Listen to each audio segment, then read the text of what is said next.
Vince Carter's performance at All-Star Weekend in Oakland 5 years ago brought him worldwide notoriety. Sure, folks knew who he was when he came out of North Carolina and promptly won Rookie of the Year honors as a Raptor. The past few years, however, have brought an assortment of injuries, a trade last month to the Nets, and a whole lot of questions about Carter's will and his competitiveness. Yeah, they're mad that I left, and I understand that, and I don't have a problem with that. But at the same time, know the truth, know the whole situation. So let me get this straight. The Brooklyn Nets announced just over a week before that they're going to retire Vince Carter's jersey. And now all of a sudden the Toronto Raptors have announced that they're going to retire Vince Carter's jersey themselves. Now the Brooklyn Nets said that their jersey retirement for Carter would be next year, January. The Raptors came and said they're going to retire Vince Carter's jersey November of this year, which is what the reports are saying. Is that a total coincidence, or is there something more that needs to be looked at? Y'all can hit me up in the comment section when it comes to that question. Let's look at the connection between the Raptors, specifically with Vince Carter, and what led up to him being traded to the New Jersey Nets. I got clips with Vince Carter himself speaking on what happened, and also some admissions on his part, which will tie everything together. First, let's get into the history of the Toronto Raptors. They came into the NBA in '95 alongside the Vancouver Grizzlies, both as expansion teams in what the NBA was trying to do, globalize their brand, coming to Canada. And this is the part that people may not know or don't want to talk about, which is the dark, harsh reality. But MLSE is the ownership group that owns Toronto. In their very early years, there was reports that corporate sponsors within Canada were using racial slurs to describe the NBA and the disbelief that they had with a basketball team coming to Canada, and basically marketing what they saw as a black league in the NBA to a hockey audience within Canada. And I have an article that breaks down this tension that was going on between one of the Raptors' original owners. So if you want to get into that, I'll probably put it in my description. But the point why I'm bringing that up is there was an overall concern about this team coming into Canada. And Vince Carter was the perfect marketing tool to keep the team afloat. Otherwise, they may have ended up like the Vancouver Grizzlies, who came into the NBA the same year as the Raptors and left in 2001. By 01, the Raptors already had Carter 3 years in, 2000 slam dunk champion.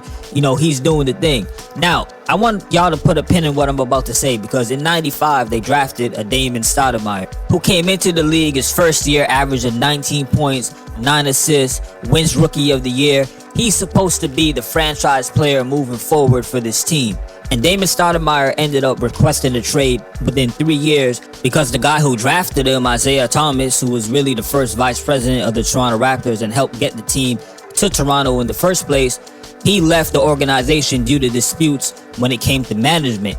This is going to be the main focus of the video, what I really want to hone in on that I think a lot of people don't realize unless you actually know a little bit about the Raptors and what was going on during this time with Vince Carter. So here is Vince explaining what kind of led up to him leaving. He didn't go into full detail, but he said enough where you could kind of read in between the lines. Here we go. Did you want to be traded from Toronto, and why did you want to be traded? Here's one of the things. I look at our team in 2000, and we were right there in the elite groups with the Sixers and the Bucks and everything, and we haven't done as well since. And it's just been a tough road, for me, and it's just time for a new change.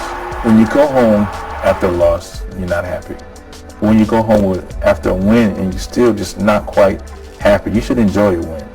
And it just wasn't there anymore, just for whatever reason. There's been so many things, new coaches, new GMs. I've gone through 4 coaches in my 6.5 years in Toronto.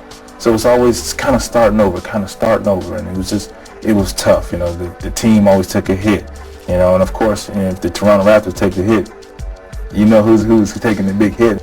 Sound familiar, right? Once again, there seems to be some issues with management within the Raptors that is causing their franchise player to have a bad taste left in his mouth. And if you read in between the lines, Vince is basically saying there's accountability that the Raptors as an organization is not taking in this whole mess occurring. Now, let's fast forward to today, because Josh Lewenberg, a reporter from Canada, has said that there's high-ranking members within the Raptors organization that didn't want Vince Carter's jersey retired, or at least they wanted Kyle Lowry's jersey retired before Vince Carter. The problem is Kyle Lowry is still an active player in the NBA right now. Vince Carter has already been retired for some years. So when I asked y'all earlier before, is it a coincidence when the Brooklyn Nets say we're going to honor Carter's jersey, all of a sudden, just a week later, the Raptors say they're going to do the same? I don't think it's a coincidence myself. It looks like they're saying, man, you know what? It's going to look bad on our part if we're still holding some type of grudge, or it appears so. Let's just hang it up and give him his credit. Now let's get back to the tension between Vince Carter and the Toronto Raptors. In the year 2004, during the summer of that year, the Raptors were looking for a new GM to hire. Carter went to the Raptors saying that he wanted his childhood hero, who he idolized when he was a fan of the NBA, Julius Erving, to be the GM of the Raptors. I have a quote that he said, "The time is now. This is a wonderful opportunity. We can't get any lower than where we've been the last couple of years. I think if we're going to go up, we might as well go all the way up to the top."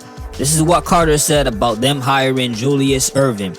Now in response, here's what former CEO of MLSC Richard Petty had to say about that. "Vince is a big Dr. J fan, huge, and we're delighted that Vince is taking an interest in this, but he's not in position to know everything that goes into the GM position objectively. Are we going to show Vince respect and listen to what he says? Definitely, but players don't get the vote on the GM. We got to keep it real. If you're a Raptors fan hearing this, at this particular time, the franchise doesn't have much success at all. The only little bit of success they do have is with Vince Carter bringing them to the playoffs and losing in the second round, Game 7 to Allen Iverson and the Philadelphia 76ers. They go on to the NBA Finals, lose to the Lakers.